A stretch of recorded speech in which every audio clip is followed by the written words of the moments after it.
ધોરણ 6 ગણિત પ્રકરણ 4 ભૂમિતિના પાયાના ખ્યાલો સ્વાધ્યાય 4.1 એમાં પહેલો પ્રશ્ન છે બાજુમાં દર્શાવેલ આકૃતિનો ઉપયોગ કરી અને લખો. તો બાજુમાં આકૃતિ આપી છે એમાં 5 બિંદુઓ પહેલા તો દર્શાવવાના છે. એટલે પહેલા એનો જવાબ આપણે લખીએ. 5 બિંદુઓ જ છે બી, સી, ઓ, ઈ અને ડી. 5 બિંદુઓ ક્યાં ક્યાં છે? ઓ, ઈ, ડી, સી અને બી. 5 બિંદુઓ છે.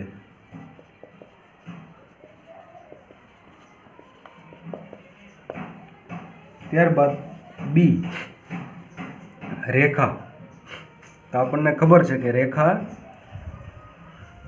અનંત હોય તો કોઈ પણ 2 બિંદુ તમે લઈ લ્યો એટલે એ રેખા બનશે, કારણ કે રેખા તો અનંત હોય.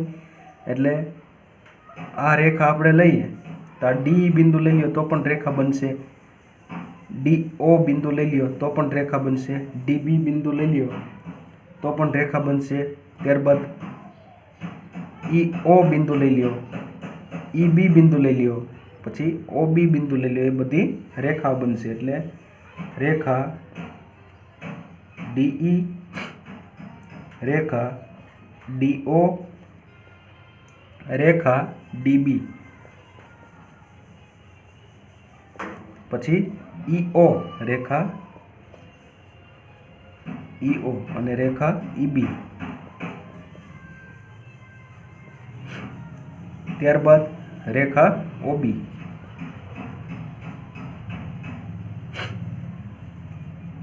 વગેરે રેખાઓ છે. વગેરે રેખાઓ છે. ત્યારબાદ સી 4 કિરણો. કિરણ છે એમાં કોઈ પણ એક ઉદ્ગમ બિંદુથી ચાલુ કરી બીજા છેડે એ અનંત સુધી જાય. તો આ રેખા, આને તમે ઉદ્ગમ બિંદુ ગણો ડીને, તો ડીઈ એ કિરણ અનંત અંતર સુધી જાય. પછી ડીબી, ડીઓ, પછી ઓબી એ બધાય અનંત સુધી. ડી ઉદ્ગમ બિંદુ આપણે ગણીએ, અહીંયા ઉદ્ગમ બિંદુ ગણીએ અહીંથી, તો ત્યાંથી આ કિરણ ગણી શકાય. ડીઈ કિરણ એક જ બાજુ બતાવવાનું. પછી ડીઓ કિરણ, પછી ડીબી કિરણ. ત્યારબાદ ઈથી લઈ તો કે ઈઓ કિરણ અથવા ઓઈ કિરણ. ત્યારબાદ ઈબી કિરણ.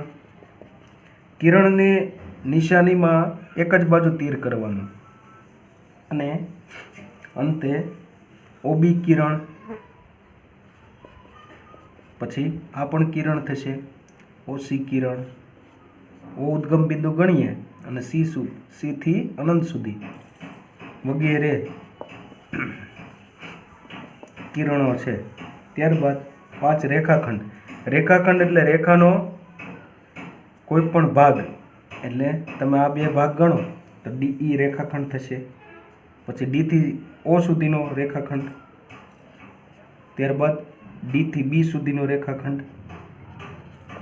ત્યારબાદ આ 2 કટકા ગણો, ઈ થી ઓ સુધીનો, ઈ થી બી સુધીનો રેખાખંડ વગેરે રેખાખંડ છે. પછી ડી થી બી સુધીનો પણ ચાલે, ડી થી બી સુધીનો ભાગ છે એ પણ ચાલે, ઈ થી બી સુધીનો પણ ચાલે. પછી આ રીતે વગેરે છે એ રેખાખંડો દર્શાવી શકીએ. બીજો પ્રશ્ન આપેલો છે. આપેલા 4 મૂળાક્ષરોમાંથી દરેક વખતે માત્ર 2 મૂળાક્ષરોનો ઉપયોગ કરી આપેલા રેખાના શક્ય તેટલી રીતે નામ આપો. હવે એની અંદર જવાબ રેખા છે એમાં એક બિંદુ પેલા કોમન એ લઈએ, એ સામાન્ય બિંદુ લેતા 4 રેખા મળશે, એ બી, પછી એ સી,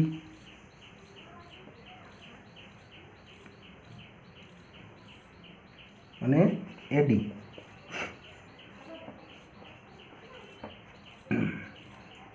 પછી બી બિંદુ સામાન્ય લઈ લઈએ,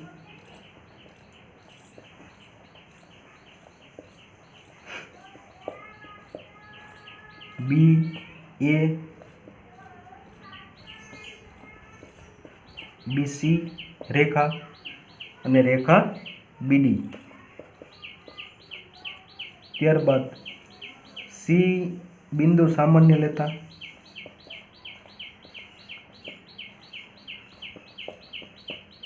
તો સી એ રેખા, સી બી રેખા અને સી ડી રેખા થશે. ત્યારબાદ ડી સામાન્ય બિંદુ લેતા તો ડી એ રેખા, ડીબી રેખા અને ડીસી રેખા. ત્રીજો પ્રશ્ન આપ્યો છે, આકૃતિનો ઉપયોગ કરીને લખો. અહીંયા આકૃતિ દોરી છે. ઈ બિંદુને સમાવતી રેખાઓ કઈ કઈ છે? તો કે ઈ બિંદુને સમાવતી રેખાઓ એટલે કે સામાન્ય બિંદુ ઈ હોય એવી રેખા એક આ થશે, ઈ એફ રેખા. એટલે એનો જવાબ લખીએ, રેખા ઈ એફ, પછી રેખા ડીઈ. ઈ બિંદુ સામાન્ય આવતો હોય એવી રેખા, અને ડી માંથી ઈ માંથી પસાર થતી આ બીઈ રેખા અને એ ઈ રેખા.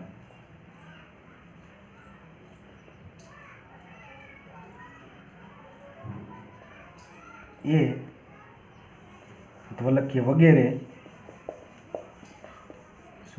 ઈ બિંદુને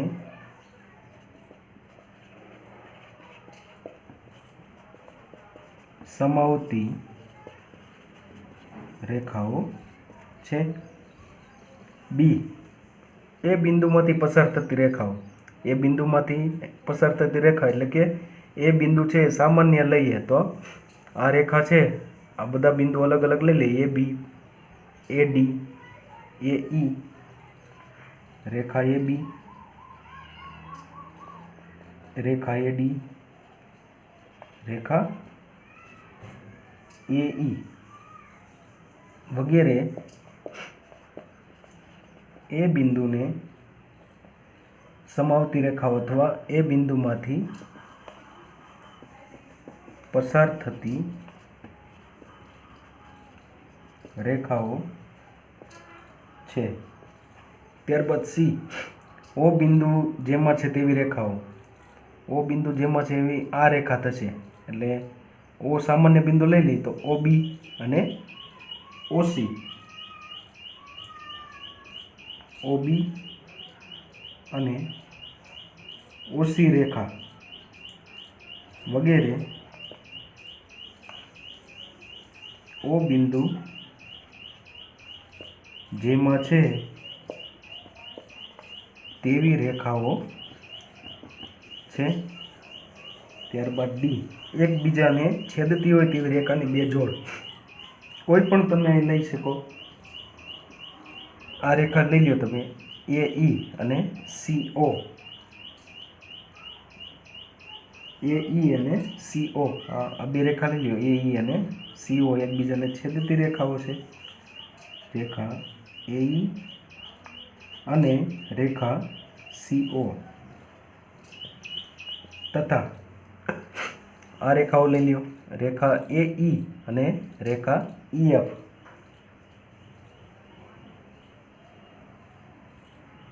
આ કયા બિંદુમાં છેદે એ પણ લખીએ તો એ ઈ અને સી ઓ છે એ બી બિંદુમાં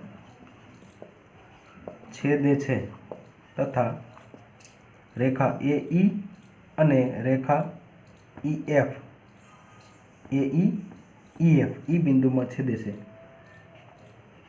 રેખા એ ઈ અને રેખા ઈ એફ એ ઈ બિંદુમાં છેદે છે. ચોથો દાખલો છે, કેટલી રેખાઓ પસાર થાય એક બિંદુમાંથી અને બે બિંદુમાંથી. તો એક બિંદુ આપણે દોરીએ, એમાંથી કોઈ એક રેખા એ દોરીએ, બીજી રેખા બી દોરીએ, ત્રીજી રેખા સી દોરીએ, ચોથી રેખા ડી દોરીએ, પાંચમી રેખા ઈ દોરીએ, છઠ્ઠી રેખા એફ દોરીએ, સાતમી રેખા જી, આઠમી રેખા એચ. જેટલી જગ્યા છે એટલી આપણે એમાં રેખાઓ સમાય એટલી દોરી શકીએ, એટલે કે અનંત રેખાઓ, અસંખ્ય રેખાઓ એમાંથી પસાર થાય. ઓ બિંદુ અહીં લખીએ, ઓ બિંદુ માત્ર એક જ બિંદુ દર્શાવેલ છે.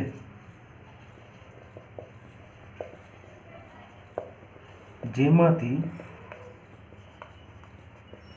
અસંખ્ય રેખાઓ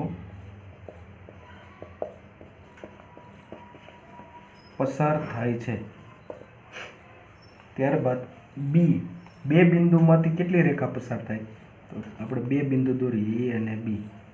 હવે એમાંથી પસાર કરીએ તો બે બિંદુમાંથી માત્ર એક જ રેખા પસાર થાય, એટલે લખીએ બે બિંદુમાંથી માત્ર એક જ રેખા પસાર થાય છે. પાંચમો પ્રશ્ન છે, નીચેની દરેક પરિસ્થિતિને અનુરૂપ કાચી આકૃતિ દોરો. એમાં એ છે બિંદુ પી એ બી રેખાખંડ ઉપર આવેલું છે, એટલે આપણે દોરીએ, એ બી રેખાખંડ દોરીએ. એનો જવાબ લખવા માટે રેખાખંડ છે એટલે તીર એકેય બાજુ કરશું નહીં. રેખાખંડને બે અંત્ય બિંદુ એટલે છેડ જ દર્શાવવાના. બિંદુ પી એ આ રેખાખંડ એ બી દોરાઈ ગયો છે, એના પર બિંદુ પી દર્શાવી દઈએ કોઈ પણ સ્થાને, એટલે કે બિંદુ પી છે રેખાખંડ એ બી પર આવેલો છે. ત્યારબાદ બી એક્સ વાય રેખા અને પીક્યુ રેખા એમ બિંદુમાં છેદે છે. તો આપણે એક્સ વાય રેખા દોરી દઈએ અને બીજી છે પીક્યુ રેખા દોરીએ, એ એમ બિંદુમાં છેદે છે. ત્યારબાદ સી રેખા એલ પર રેખા એલ દોરીએ પહેલાં, એટલે રેખા એલ દોરી, સ્મોલ એલ દોરવાનો. રેખા એલ પર ઈ અને એફ બિંદુ આવેલા છે, ઈ અને એફ બિંદુ રેખા એલ ઉપર આવેલા છે, પણ ડી નથી, એટલે ડી છે રેખા એલ પર બિંદુ આવેલું નથી, એટલે બહારની ભાગમાં રેખા એલના બહારના ભાગમાં ક્યાંક ડી બિંદુ આવેલું છે. ત્યારબાદ ડી રેખા ઓપી અને રેખા ઓક્યુ બિંદુઓમાં મળે છે, એટલે કે ઓ બિંદુ બંનેમાં કેવું છે? સામાન્ય, એટલે બે રેખા આપણે દોરીએ. ઓ બિંદુ સામાન્ય છે, રેખા ઓપી અને રેખા ઓક્યુ. આ રીતે આપણે દોરી શકીએ કે ઓ બિંદુ બંનેમાં સામાન્ય છે, એટલે છેદ બિંદુ તરીકે આપણે ઓ લીધું, એટલે ઓપી અને ઓક્યુ છે એ ઓ બિંદુમાં મળે છે. છઠ્ઠો પ્રશ્ન આપ્યો છે, એમ એન એ રેખા દોરેલી છે. રેખા અનંત સુધી લંબાયેલી હોય છે, એટલે બંને બાજુ તીરની નિશાની કરેલ છે. આકૃતિને આધારે વિધાનો સાચા છે કે ખોટા એ કહેવાનું છે. ક્યુ પેલું છે ક્યુ એમ ઓ એન અને પી એ રેખા એમ એન પર આવેલા છે. આપણે માત્ર આટલું નથી જોવાનું, એમ એન આટલી જ રેખા સીમિત નથી, પણ રેખા અનંત સુધી લંબાયેલી છે. એટલે કે ક્યુ એમ ઓ એન પી બધા જ બિંદુઓ છે એ આ રેખા એમ એન પર જ આવેલા છે. એટલા માટે આ વિધાન સાચું છે, કારણ કે રેખા છે એ અનંત સુધી લંબાયેલી હોય છે. આ દર્શાવેલા બિંદુ સિવાયના અનંત બિંદુઓ, અસંખ્ય બિંદુઓ આ રેખા પર આવેલા હોય છે. બી એમ ઓ એન એ રેખાખંડ એમ એન પર આવેલા છે. રેખાખંડ સીમિત હોય એટલે કે રેખાનો એક ભાગ એટલે એને રેખાખંડ કહેવાય. તો આ રેખાનો ભાગ એટલો છે, એમ એન એટલો ભાગ છે, આને માપી શકાય એમ હોય, એટલે એ અનંત સુધી લંબાયેલો હોય નહીં. એટલે રેખાખંડ એમ એન પર એમ ઓ એન આવેલા છે. એટલે આપણે જોઈ શકીએ છીએ કે એમ ઓ એન એ રેખાખંડ એમ એન પર આવેલા. એમ કીધું હોત આપણને કે ક્યુ અને પી એ રેખાખંડ એમ એન પર આવેલા છે તો એ ખોટું પડત, કારણ કે એ એમ એન રેખાખંડના બહારના બિંદુઓ છે. રેખાખંડ છે એની લંબાઈ સીમિત હોય છે, એટલે એમ ઓ એન છે એ રેખાખંડ એમ એન ઉપર આવેલા છે. એટલે આ વિધાન બીજું છે એ પણ સાચું છે.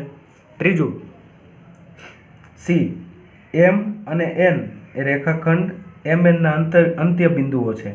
રેખાખંડ એમ એન છે, રેખાખંડને બે અંત્ય બિંદુઓ હોય એટલે છેડાના બિંદુ. તો એમ અને એન બંને છેડાના બિંદુઓ છે. એમ એન રેખાખંડ લીધો હોય તો એક એનું છેડાનું બિંદુ અંત્ય બિંદુ એમ થશે અને બીજું અંત્ય બિંદુ એનું એન થશે. એટલા માટે રેખાખંડ એમ એન ના અંત્ય બિંદુઓ એમ અને એન છે. એટલે આ વિધાન પણ ત્રીજું પણ સાચું છે. ડી ઓ અને એન ઓપી રેખાખંડના અંત્ય બિંદુઓ છે. તો અહીંયા જો આટલો રેખાખંડ લીધો છે, ઓ અને પી, ઓ અને પી, ઓ અને પી આટલો રેખાખંડ લીધો છે, ઓ અને પી. તો એના રેખાખંડ ઓપી લીધો હોય તો એના અંત્ય બિંદુઓ ક્યાં ક્યાં થાય? ઓ અને પી થાય. આપણને શું કીધું છે? ઓ અને એન રેખાખંડના અંત્ય બિંદુઓ છે, એટલે આ વિધાન ખોટું છે. ત્યારબાદ ઈ એમ એ ક્યુસી રેખાખંડનું એક અંત્ય બિંદુ છે. તો ક્યુઓ રેખાખંડ, ક્યુઓ રેખાખંડ આટલો રેખાખંડ લીધો છે, આટલો કટકો રેખાનો ક્યુ અને ઓ. તો આપણને કહ્યું છે કે એમ એનું અંત્ય બિંદુ છે, એટલે ક્યુઓ રેખાખંડ હોય તો એના અંત્ય બિંદુઓ ક્યુ અને ઓ હોય. તો અહીંયા આપણને એવું કહેવામાં આવ્યું છે કે એમ એ રેખાખંડ ક્યુઓનું અંત્ય બિંદુ છે, અંત્ય બિંદુ નથી. એટલે આ વિધાન ખોટું છે. ત્યારબાદ એફ એમ એ કિરણ ક્યુપી પરનું બિંદુ છે. એટલે ક્યુપી કિરણ અહીંથી ચાલુ થાય અને અનંત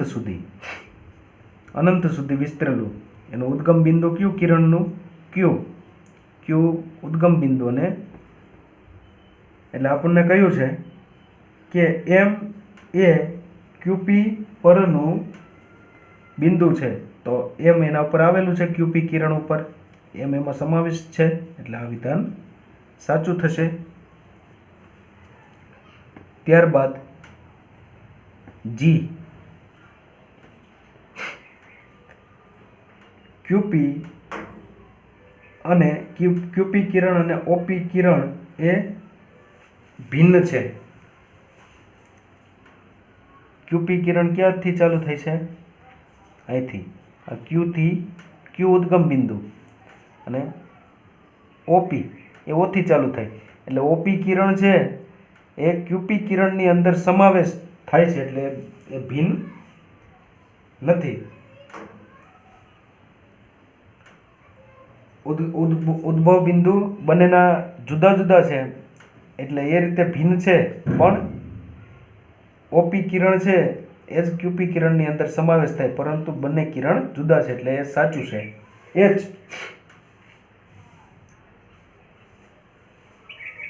OP કિરણ અને OM કિરણ એ સમાન છે. તો OP કિરણમાં આપણે જોઈએ કે OP વચ્ચે N બિંદુ આવે છે અને OM આ કિરણ એ બંને સમાન નથી, એટલે કે આ વિધાન ખોટું છે. કારણ કે બંને વિરુદ્ધ કિરણો છે, એક જમણી બાજુ જાય છે, એક ડાબી બાજુ, એટલે બંને વિરુદ્ધ કિરણો છે.